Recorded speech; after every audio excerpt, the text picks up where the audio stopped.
इस क्वेश्चन को देखो ध्यान से, ठीक है। ऑर्थोगोनल सुनो, वैसे तो एंगल ऑफ इंटरसेक्शन निकालने के लिए हम लोग हमेशा सबसे पहले पॉइंट ऑफ इंटरसेक्शन निकालते हैं, लेकिन अगर ऑर्थोगोनल का केस हो तो पॉइंट ऑफ इंटरसेक्शन निकालने की जरूरत नहीं है। अगर ऑर्थोगोनल का केस हो तो पॉइंट ऑफ इंटरसेक्शन निकालने की जरूरत नहीं है। पॉइंट ऑफ इंटरसेक्शन एज्यूम करके भी काम बन सकता है। ध्यान से मेरी बात को सुनेंगे, मैं क्या कहने जा रहा हूं। क्वेश्चन को ध्यान देखिए। हम मान लेते हैं let point of intersection be x1 y1। सिर्फ ऑर्थोगोनल का ही ऐसा केस है जहां पर आप पॉइंट ऑफ इंटरसेक्शन को एज्यूम करके भी आगे बढ़ सकते हैं। तो चलिए, हमने मान लिया कि point of intersection x1 y1 है। अगर point of intersection x1 y1 है तो पहली बात x1 y1 दोनों को सेटिस्फाई करेगा। तो एक रिश्ता आ गया कि x1 square by A plus y1 square by B is equal to 1। और दूसरी बात आ गई कि x1 square upon A dash plus y1 square upon B dash, इसकी वैल्यू भी कितनी आ गई 1। ये दोनों वैल्यू 1 निकले आ गए। चलो अच्छा, इसको हम कर्व 1 कह देते हैं और इसको हम कर्व 2 कह देते हैं। अब ऑर्थोगोनल होने के लिए m1 इंटू m2 कितना होना चाहिए -1। चलिए अच्छा, यहां कोनों में जगह का फायदा उठा रहा हूं। अगर 1 को हम डिफरेंशिएट करते हैं तो 2x by A plus 2y Y dash by B is equal to 0 आएगा। y डैश की value minus B X upon A Y. ये किसकी वैल्यू आ गई? y डैश की वैल्यू आ गई। क्लियरली देख लो, बी है, बिल्कुल सही है भाई साहब। अगर सेकंड वाले को हम लोग डिफरेंशिएट कर दें तो similarly minus B dash X upon A dash Y. तो अगर m1 की वैल्यू की बात करें तो इसमें पॉइंट रख देंगे तो माइनस बी x1 ए y1। और अगर m2 की बात करें तो हम इसमें पॉइंट रख देंगे minus B dash x1 upon A dash y1। ये आ गया निकल के। अगर ये ऑर्थोगोनल है तो m1 m2 हमारे पास -1 होना चाहिए, तो एक कट कुटा के आ गया B B dash upon x1 square A dash upon y1 square equal to -1। ये मैंने वैल्यू रख दी। बी बी डैश खतरनाक है ये, और ए डैश ये ठीक है, ये निकल के आ गया। अब यहां पर x1 स्क्वायर और y1 स्क्वायर की वैल्यू सब्स्टिट्यूट करनी है। तो इस इक्वेशन को मैं 3 कह देता हूं और इस इक्वेशन को मैं 4 कह देता हूं। एक इक्वेशन को मैं 3 कह देता हूं और इस इक्वेशन को मैं 4 कह देता हूं। आइए कंसिडर कीजिए 3 - 4। यहां कोने में कंसिडर कीजिए आप 3 - 4। तो यहां पर आ जाएगा, देखिए x1 स्क्वायर कॉमन लेंगे तो 1 by A minus 1 by A dash plus y1 square common लेंगे तो 1 by B minus 1 by B dash equal to 0। तो यहां से आ जाएगा x1 square 1 by A minus 1 by A dash is equal to y1 square 1 by B dash minus 1 by B. तो यहां से x1 square upon y1 square की value आ गई, कितनी आ गई? b minus B dash upon B B dash into A dash minus A upon A dash. तो मेरे को वैल्यू मिल गई इन चीजों की, उसको यहां रख दीजिए और उत्तर आ गया, मिल गई कंडीशन। ए डैश ये कितना आ जाएगा? b minus B dash. तो b माइनस बी डैश में से माइनस साइन अगर मैं बाहर निकाल लूं तो ये b dash minus B into A dash upon B B dash into A dash minus A. कटते ही जा रहा है, कट गया कट गया कट गया। तो कुल मिला के यहां से यहां लिख रहा हूं, जगह तो बहुत सारी है लेकिन बिखर जाता है। तो आ गया b dash minus B is equal to A dash minus A. तो अगर अपन ए डैश और बी डैश को एक साइड ले लें, A minus B A dash minus B dash.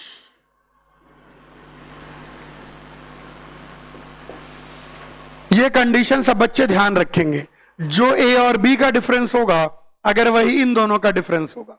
नीचे जो चीजें लिखी हुई हैं, नीचे जो चीजें लिखी हुई हैं, जो इन दोनों का डिफरेंस है अगर वही इन दोनों का डिफरेंस है, सेम वे में a माइनस बी अगर a dash minus B dash के बराबर है, तो ऐसी स्थिति में आपके दोनों के दोनों इलिप्स ऑर्थोगोनल होंगे, यानी उनका एंगल ऑफ इंटरसेक्शन 90 डिग्री निकल के आएगा।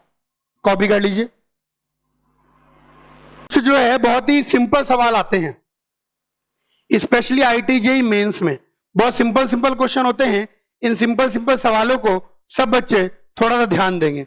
जैसे एक क्वेश्चन ये एक बार आईआईटी मेंस में आया था, क्वेश्चन कहता था if x equal to Y square and X Y equal to K are orthogonal find K. अक्सर आपके पास ऐसे सवाल आएंगे कि अगर ये दो कर्व आपस में ऑर्थोगोनल हैं तो आप के की वैल्यू निकाल दीजिए। तो बहुत आसान है इसको करना। अगर दो कर्व ऑर्थोगोनल हैं तो के की वैल्यू निकालना। वापस मैं अपनी पुरानी बात को दोहराना चाहूंगा कि अगर दो कर्व ऑर्थोगोनल होते हैं तो ऑर्थोगोनैलिटी के केस में आप पॉइंट ऑफ इंटरसेक्शन बस मान लें x1 y1। तो हम मान लेते हैं let point of intersection be x1 y1। हमने मान लिया x1 y1 इनका पॉइंट ऑफ इंटरसेक्शन है। अब सुने ध्यान से, अगर x1 y1 सही में पॉइंट ऑफ इंटरसेक्शन है तो x1 एक तो y1 स्क्वायर के बराबर है और x1 y1 के बराबर है। वापस से इसको कर्व 1 कह देते हैं और इसको कर्व 2 कह देते हैं। एक को 1 कह देंगे, एक को 2 कह देते हैं, कोई खास बात नहीं है इसमें। अब सुनेंगे ध्यान से, पहले वाले को डिफरेंशिएट करें। अगर 1 वाले को हम लोग डिफरेंशिएट कर दें तो 2y y dash equal to x आ गया, 1 आ गया, y डैश निकल के आ गया 1/2y। और अगर सेकंड वाले को हम लोग डिफरेंशिएट कर दें तो आएगा y plus Y dash X Y dash equal to 0। x का डिफरेंशिएशन तो y डैश आ गया माइनस वाई बाई एक्स। अब अगर ऑर्थोगोनल है तो m1 क्या होगा 1/2y1। इसमें x1 y1 रख दें। m2 कितना होगा, इसमें x1 y1 रख दें माइनस y1 अपॉन x1। अगर ये सही में ऑर्थोगोनल है तो m1 m2 की वैल्यू -1 आनी चाहिए, यानी 1/2y1 into minus y1 upon x1, ये -1। ये कटा, काफी कुछ कट गया। यानी यहां से यार सुंदर नहीं आ रहा है, 2x1 की वैल्यू 1 आ गई। अच्छा चलिए, तो कुल मिला के यहां से पता लगा कि 2x1 की वैल्यू 1 आ गई, यानी x1 हाफ होना चाहिए। इधर देखिए y1 स्क्वायर x1 के बराबर है। y1 का स्क्वायर किसके बराबर है, x1 के बराबर है। आइए यहां से भी निकाल सकते हैं बहुत कुछ। x1 की वैल्यू हाफ है तो y1 की वैल्यू प्लस माइनस 1/√2 आ गई। ये कहां से आई, इस रिश्ते से। और k किसके बराबर है, x1 y1, तो k की वैल्यू आ गई प्लस माइनस 1/2√2। पहले हमने x1 की वैल्यू निकाल ली, उससे y1 और रिलेशन का यूज कर लिया। अक्सर ऐसे सवाल आते हैं। एक और क्वेश्चन देखें, छोटा सा क्वेश्चन कहता था क्वेश्चन कि if y square equal to 6x and ax square plus by square equal to 6 are orthogonal, find relation between a and b। Question ये कह रहा है कि अगर y square equal to 6x and ax square plus by square equal to 6, अगर ये दोनों orthogonal हैं तो आप a और b के बीच में रिलेशन निकालिए। चलो कोशिश करते हैं और b के बीच में रिलेशन। वापस से इस कर्व को 1 कह देते हैं, इस कर्व को 2 कह देते हैं और मान लेते हैं कि point of intersection x1 y1 है। ऑर्थोगोनल के केस में एक्चुअली कंडीशन बहुत सिंपल होती है, तो पॉइंट ऑफ इंटरसेक्शन निकाल के समय नष्ट करने की जरूरत नहीं है। x1 y1 अगर पॉइंट ऑफ इंटरसेक्शन है तो y1 स्क्वायर 6x1 आ गया और साथ में ax1 square plus by1 square, ये 6 निकल के आ गया। कहीं से लेकर कहीं तक कोई दिक्कत नहीं। आइए, अगर 1 को मुझे लगता है जगह कम पड़ेगी, कोई बात नहीं, 1 को अगर डिफरेंशिएट कर दें तो 2y y डैश 6 हो जाएगा, दैट इज y डैश कितना आ जाएगा 3/y। अगर 2 को हम लोग डिफरेंशिएट कर दें सेकंड को तो 2ax plus 2by y dash 0 आ, यानी y डैश की वैल्यू आ गई माइनस ax अपॉन by, यानी m1 की वैल्यू हो गई 3/y1, m2 की वैल्यू अपॉन by1। अगर ये ऑर्थोगोनल है तो m1 m2 -1 होना चाहिए, तो कितना आ गया बच्चा 3/y1 into -ax1 upon by1 -1। तो a माइनस से माइनस कट गया, जगह चाहिए कॉपी करें तो आगे बढ़ो। तो यहां तक गाड़ी पहुंच गई, जगह चाहिए तो जगह बन गई। अब सुनेंगे ध्यान से, यहां पे देखिए कितना आ गया 3ax1 अपॉन by1 स्क्वायर 1 आ गया। अच्छा चलिए यहां से देखें, यहां से अगर आप देखें तो ये रिश्ता है कि 1/6 is equal to x1 upon y1 square. तो x1 अपॉन y1 स्क्वायर की वैल्यू मिल गई 3a इंटू 1/6 इक्वल टू 1, तो 3 2 6, तो a इक्वल टू 2b। देखिए पॉइंट ऑफ इंटरसेक्शन निकालना ही नहीं पड़ा, बिना पॉइंट ऑफ इंटरसेक्शन निकाले ही हमको रिश्ता मिल गया कि अगर ये दो कर्व ऑर्थोगोनल होंगे तो भाई साहब a 2b के बराबर होगा। कॉपी कर लीजिए दोनों ध्यान से। एक और जबरदस्त कंसेप्ट अब अपन लेंगे और उस कंसेप्ट का नाम है रेट मेजर। अपन लोग एप्लीकेशन ऑफ डेरिवेटिव पढ़ रहे हैं और एप्लीकेशन ऑफ डेरिवेटिव का मतलब है डेरिवेटिव dy बाई dx का एप्लीकेशन, कि dy बाई dx को कैसे कैसे अप्लाई किया जा सकता है। तो अभी तक अगर आप देखें तो अपन ने dy बाई dx के दो एप्लीकेशन पढ़ लिए हैं। पहला एप्लीकेशन है अलग अलग स्थितियों में टेंजेंट या नॉर्मल की इक्वेशन निकालना, और दूसरा एप्लीकेशन है दो कर्व अगर इंटरसेक्ट कर रहे हैं, दो कर्व अगर कट कर रहे हैं तो उनका एंगल ऑफ इंटरसेक्शन निकालना। ये दो एप्लीकेशन हमने पढ़ ली है। अब एक तरीके से देखा जाए तो हम तीसरे एप्लीकेशन पर आ गए हैं, रेट मेजर। जो अपन ने प्रीवियस दोनों एप्लीकेशन पढ़ी वो बेसिकली dy बाई dx की डेरिवेटिव की ज्योमेट्रिकल अंडरस्टैंडिंग पर बेस्ड था, ये डेरिवेटिव की फिजिकल अंडरस्टैंडिंग पर बेस्ड है। ये फिजिकल अंडरस्टैंडिंग ऑफ डेरिवेटिव, ये आधारित है डेरिवेटिव की फिजिकल अंडरस्टैंडिंग पर। This is basically based on physical understanding of derivative, physical understanding of derivative. अब सुनेंगे ध्यान से। वैसे ही जो फिजिकल अंडरस्टैंडिंग ऑफ डेरिवेटिव जो मैं आपको बताने जा रहा हूं, ये शायद आपके फिजिक्स के टीचर पहले ही आपको समझा चुके होंगे। इंस्टेंटेनियस, एक शब्द आता है इंस्टेंटेनियस, करते हैं। अच्छा आप सुनो, इंस्टेंटेनियस फिजिक्स के टीचर्स आपको बहुत सारी बात बता चुके हैं। इंस्टेंटेनियस वही है फिजिकल अंडरस्टैंडिंग ऑफ डेरिवेटिव, और अब अपन इसको मैथ्स के संदर्भ में थोड़ा देखेंगे। dy by dx, dy by dx का मतलब होता है instantaneous rate of change of y with respect to x। ये बताता है instantaneous rate of change of y with respect to x। dy by dx, da by db का मतलब होता है rate of change of a with respect to b। da by db का मतलब होता है rate of change of a with respect to b। बिल्कुल ध्यान देंगे, da बाई db का मतलब होता है rate of change of a with respect to b, rate of change of a with respect to b, ये समझे। और रेट ऑफ चेंज का मतलब यहां इंस्टेंटेनियस रेट ऑफ चेंज है। वो फिजिक्स में कंसेप्ट सब समझा दिया गया होगा, तो मैं उसके चक्कर में ज्यादा पढ़ूंगा नहीं, हम आगे बढ़ेंगे। इस पर ध्यान देंगे। dy बाई dx का मतलब है rate of change of y with respect to x। यहां पर एक छोटी सी चीज देखेंगे, अगर da बाई db पॉजिटिव है तो इसका मतलब होता है a and b directly proportional. अगर ये डेरिवेटिव पॉजिटिव आता है तो इसका तात्पर्य है, इसका मीनिंग है कि a और b डायरेक्टली प्रोपोर्शनल है। a बढ़ेगा तो b भी बढ़ेगा, a घटेगा तो b भी घटेगा। अगर da बाई db 0 आ जाए तो इसका मतलब है a has no effect of variation of b, यानी b के वेरी करने पर a पर कोई फर्क नहीं पड़ता।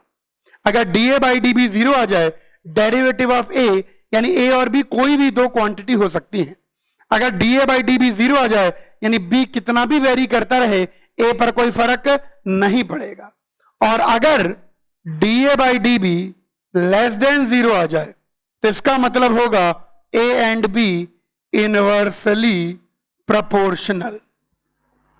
थोड़ा मीनिंग समझ लीजिए, अगर डेरिवेटिव पॉजिटिव आता है तो ऊपर और नीचे वाली क्वांटिटीज डायरेक्टली प्रोपोर्शनल हैं, यानी एक बढ़ता है तो दूसरा भी बढ़ेगा, एक घटता है तो दूसरा भी घटेगा। अगर d a by d b negative आता है तो मतलब ए और बी ये दोनों क्वांटिटीज इनवर्सली प्रोपोर्शनल हैं, अगर एक बढ़ेगा ए और बी में से तो दूसरा घटेगा। और जब डेरिवेटिव की बात करते हैं तो इसको मात्र रेट ऑफ चेंज नहीं कहना चाहिए, बल्कि इसको कहना चाहिए इंस्टेंटेनियस रेट ऑफ चेंज। अब ये तो छोटी सी बात हो गई, अब जो मैं कहने जा रहा हूं अब आप 2 मिनट उसको सुनिए, सुनो बिल्कुल ध्यान से। इसके अंदर एक ही प्रकार के सवाल आते हैं, किसी एक क्वांटिटी का रेट ऑफ चेंज दे रखा होता है और दूसरी क्वांटिटी का रेट ऑफ चेंज निकालना होता है। एक क्वांटिटी का रेट ऑफ चेंज दे रखा होगा और दूसरी क्वांटिटी का रेट ऑफ चेंज निकालना होगा। सुनिए, एक क्वांटिटी का रेट ऑफ चेंज दे रखा होगा और दूसरी क्वांटिटी का रेट ऑफ चेंज निकालना होगा।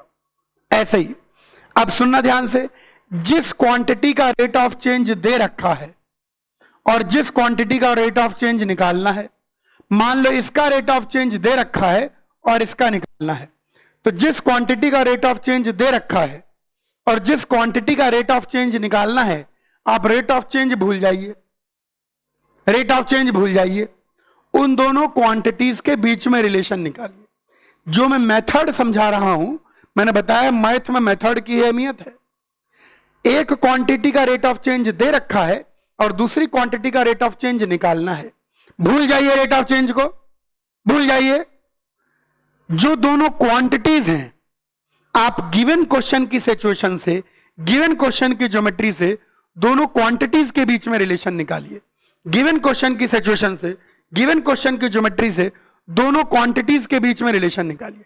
किसके बीच में रिलेशन निकालिए? दोनों क्वांटिटीज के बीच में। बस आपने अगर दोनों क्वांटिटीज के बीच में रिलेशन निकाल लिया और इनको डिफरेंशिएट कर दिया तो आपको दोनों के रेट्स के बीच में रिलेशन मिल जाएगा, और अगर एक की रेट पता है तो दूसरे की रेट आपको पता लग जाएगी। मैं फिर अपनी बात दोहराऊंगा, एक क्वांटिटी का रेट ऑफ, बिल्कुल मेथड सेट है, यहां सुनो, यहां से एक क्वांटिटी का रेट ऑफ चेंज दे रखा होगा और दूसरी क्वांटिटी का रेट ऑफ चेंज निकालना होगा। जिस क्वांटिटी का रेट ऑफ चेंज दे रखा है और जिस क्वांटिटी का रेट ऑफ चेंज निकालना है, आप दोनों क्वांटिटी के बीच में रिश्ता निकालो, और फिर जब आप इस रिश्ते को डिफरेंशिएट कर दोगे तो आपको उनकी रेट ऑफ चेंज के बीच में रिश्ता मिल जाएगा। बच्चे क्या करते हैं? बच्चे डायरेक्टली रेट ऑफ चेंज को रिलेट करने की कोशिश करते हैं। यह हरकत नहीं करनी चाहिए। डायरेक्टली रेट ऑफ चेंज को रिलेट करना ही नहीं है, आप क्वांटिटीज को रिलेट कीजिए, फिर डिफरेंशिएट करेंगे, रेट ऑफ चेंज रिलेट हो जाएंगे। अब अगर आपको रेट ऑफ चेंज के बीच में रिलेशन मिल गया तो अगर एक का रेट ऑफ चेंज दे रखा है तो दूसरे का रेट ऑफ चेंज आप निकाल लेंगे। कॉपी करिए। तो रेट मेजर का कंसेप्ट मैंने समझा दिया, और एक बहुत अच्छा क्वेश्चन अब मैं लूंगा और सब बच्चे इस सवाल पर ध्यान देंगे। क्वेश्चन कहता है, a man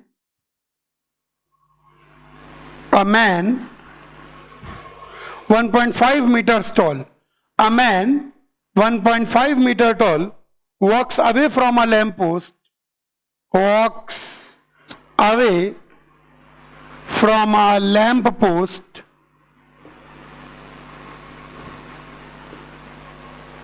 walks away from a lamp post 4.5 meters high at the rate 4 kilometer per hour, at the rate 4 kilometer per hour। पहला सवाल है, how fast is the farther end, how fast is the farther end of shadow moving on pavement? How fast is the farther end of the shadow moving on payment. और दूसरा सवाल इसके अंदर दे रखा है, how fast is the shadow lengthening. बहुत अच्छा सवाल है, आइए सवाल को मिलजुल के करें। क्वेश्चन कहता है एक आदमी है 1.5 मीटर ऊंचा है, आदमी की हाइट 1.5 मीटर। बहुत अच्छे अच्छे क्वेश्चन आते हैं। Walks away from the lamp post, और 4.5 मीटर ऊंचा लैंप पोस्ट है। ये आदमी है, ये लैंप पोस्ट है। At the rate 4 kilometre per hour, यहीं से बात को पकड़िए। A man 1.5 metre tall walks away from the lamp post, वो लैंप पोस्ट से दूर जा रहा है, किस रेट से? 4 किलोमीटर पर आवर की रेट से। ये किस चीज की रेट गिवन है? ये 4 किलोमीटर प्रति घंटा क्या है? ये लैंप पोस्ट और आदमी के बीच की दूरी इंक्रीज होने की रेट है। अगर आप इनके बीच की दूरी को x मान लें तो आपको dx बाई dt गिवन है। What is the rate at which it is going away from the lamp post? He is going away from the lamp post at the rate 4 kilometre per our. What does this mean? इसका मतलब है कि वह हर घंटे 4 kilometre lamp post से दूर चला जाता है। 4 किलोमीटर पर आवर, हर घंटे लैंप पोस्ट से 4 किलोमीटर दूर है। यानी अगर लैंप पोस्ट और आदमी के बीच की दूरी x कह दे तो rate of change of x dx by dt is 4 kilometre per our. अब ये लैंप पोस्ट है तो लैंप पोस्ट पर लैंप भी लगी होगी और लैंप से लाइट जलती है और ये उसकी शैडो बनती है। क्या बनती है? शैडो। और ये शैडो का फार्दर एंड है। फार्दर मतलब दूर, नियरर मतलब पास। बचपन में अपोजिट्स पढ़ाते थे, on off, go come, farther, nearer. तो ये दूर एंड है, फार्दर। तो यहां से इस दूरी को हम लोग y मान लेते हैं। तो पहले पार्ट में पूछा गया है how fast is the farther end of the shadow moving, यानी dy बाई dt पूछा गया है। जो पहले इंग्लिश को मैथ्स में बदलो, फिर गणित लगाओ, डायरेक्ट गणित मत लगाओ। अच्छा, and how fast is the shadow lengthening. अगर ये शैडो है, शैडो की लेंथ को अगर l कह दूं तो दूसरे पार्ट में आपसे dl बाई dt पूछा गया है।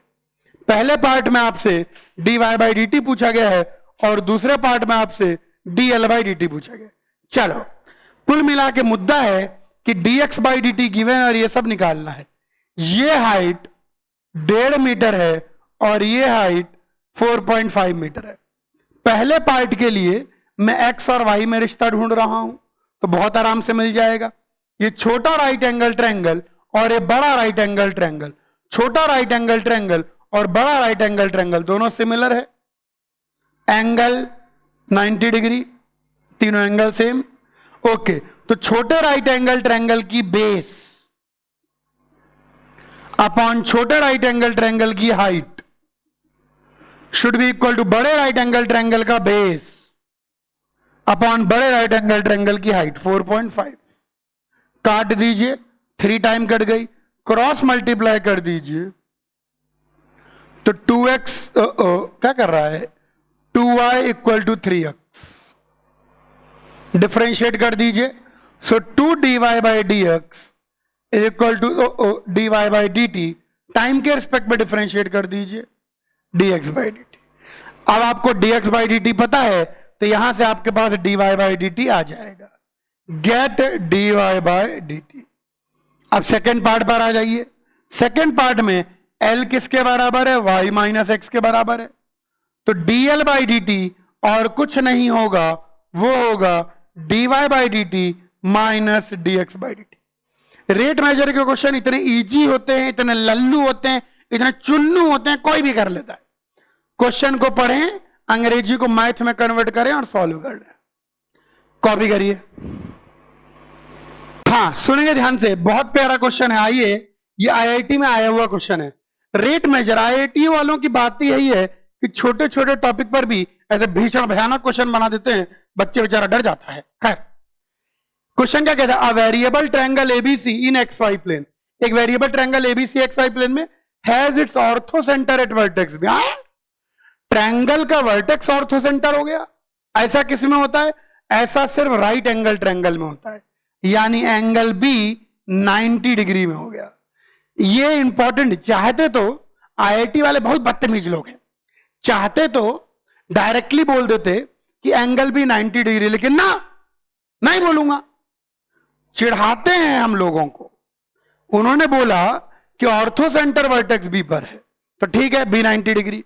Vertex A fixed at origin है, अच्छा है, वर्टेक्स ए ओरिजिन पर फिक्स है, यानी वर्टेक्स ए हमेशा 0,0 है, और सी इसके ऊपर लाई करता है, मतलब बिल्कुल बर्बाद कर रखा है, सी इसके ऊपर लाई करता है।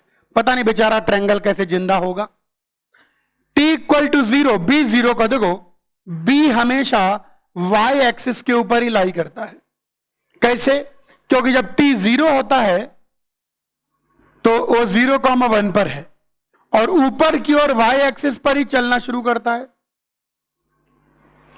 अब सोचो, एंगल भी अगर 90 डिग्री है तो ये लाइन हमेशा हॉरिजॉन्टल ही आएगी, तो सी वर्टेक्स ऐसे ही आएगा, और ये जो सी वर्टेक्स है ये इस पैराबोला पर है, जो भी है parabola, lies on y equal to 1 plus 7x² / 36। ऐसे रिप्रेजेंटेशन के लिए कुछ बना देता हूं, ऐसे पैराबोला के ऊपर लाई करता है। यह हिसाब किताब है। अब आ जाइए, एट एनी टाइम t, किसी भी टाइम t पर b के कोऑर्डिनेट हो जाएंगे 0,1 + 2t at any time t seconds. कैसे भैया 0 के कोऑर्डिनेट 1 + 2t कैसे हो गए? आपकी फिजिक्स तो मुझसे अच्छी होनी चाहिए, मैं तो मैथ का टीचर हूं। t इक्वल टू 0 पर 1 पर है, और हर सेकंड कितना चलता है? हर सेकंड 2 सेंटीमीटर चलता है, तो t सेकंड में कितना चला होगा? 2t चला होगा। लेकिन शुरुआत 0 से नहीं, शुरुआत 1 से की, तो ओरिजिन से कितनी दूरी पर हो गई? 1 + 2t। एक बार फिर सुन ले, t सेकंड के बाद पहले मैं b के कोऑर्डिनेट निकाल रहा हूं।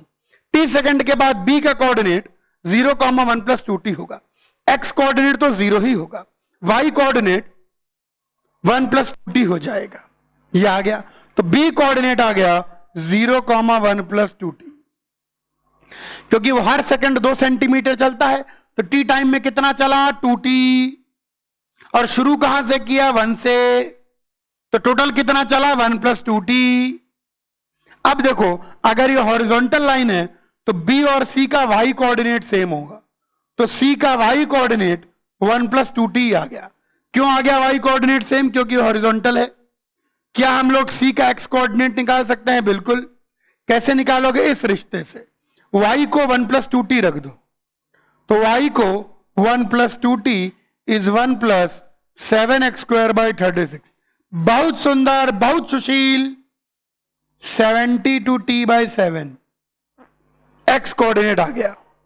देखिए, एरिया ही निकल गया, area half into base into height, तो half into base into height. देखो, मैंने एरिया को as a function of time निकाल लिया, तो बस get dA/dt at t equal to 7/2 second. करेंगे कुछ नहीं, इसको डिफरेंशिएट कर देंगे और t रख देंगे, dA/dt मिल जाएगा। चूंकि मुझे how fast is area of triangle changing, rate of change of area चाहिए था विद रिस्पेक्ट टू टाइम, तो मैंने एरिया को टाइम का ही फंक्शन बना लिया ताकि सीधे dA/dt मिले। कुछ बच्चे पूछते हैं सर इसमें रेट ऑफ चेंज तो ये तो गिवन ही नहीं है, विद रिस्पेक्ट टू टाइम पूछा है। तो पहली बात तो बेटा कॉमन सेंस है, दूसरी बात अगर किसी के रिस्पेक्ट में नहीं तो समय के रिस्पेक्ट में तो सब कुछ परिवर्तित होता है, कोई चीज कांस्टेंट नहीं रहती, हर चीज की कुछ ना कुछ रेट होती है। तो dA/dt सिंपल सा क्वेश्चन था, ज्योमेट्री का बहुत बढ़िया यूज किया, कॉपी कर लें।